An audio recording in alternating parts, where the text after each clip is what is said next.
Let's look at mirror. Okay, so we have a rectangle and maybe we have something like that. Okay, and we want this to be symmetrical about this line. We can click on mirror, select the objects, and then select the mirror line, which is this line, apply, and we have all these symmetrical constraints and lines already set up, automatically done just with this one mirror command. Okay. Circular and rectangular. Let's imagine, so let's look at circular first. We had this, what we want is something going around a bit like a clock face. We want multiple circles around this circle. Okay, so we do a circular pattern. The geometry we want to copy is this one.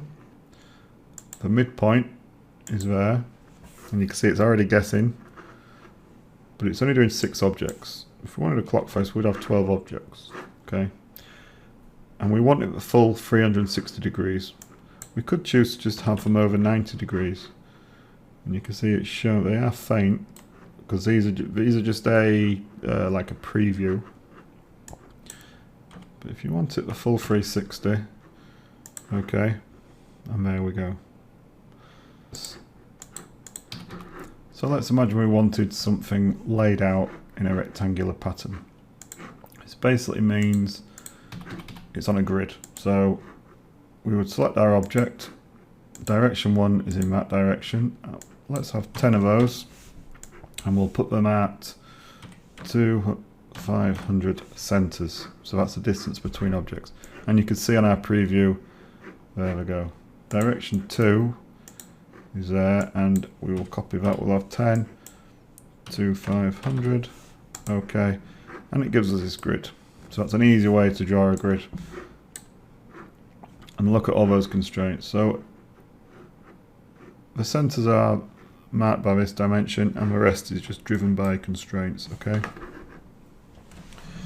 So that's pattern: rectangular, circular, and mirror. We know dimension, we know constraints.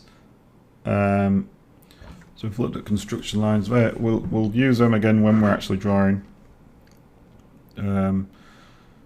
That's it for now, really. That's all we need. That's all you need to know at this cut point. Don't worry if anything is unclear, which it probably is, because we're going to be using these in practice. As I said in the introduction, I like to get people drawing as quick as possible. We've spent quite a lot of time going through each of these because you needed to have a bit of an understanding of them. But now we're actually going to start using them, okay? And it will all make much more sense. So there we go. In the next chapter, we'll actually start drawing sketches to create parts, okay?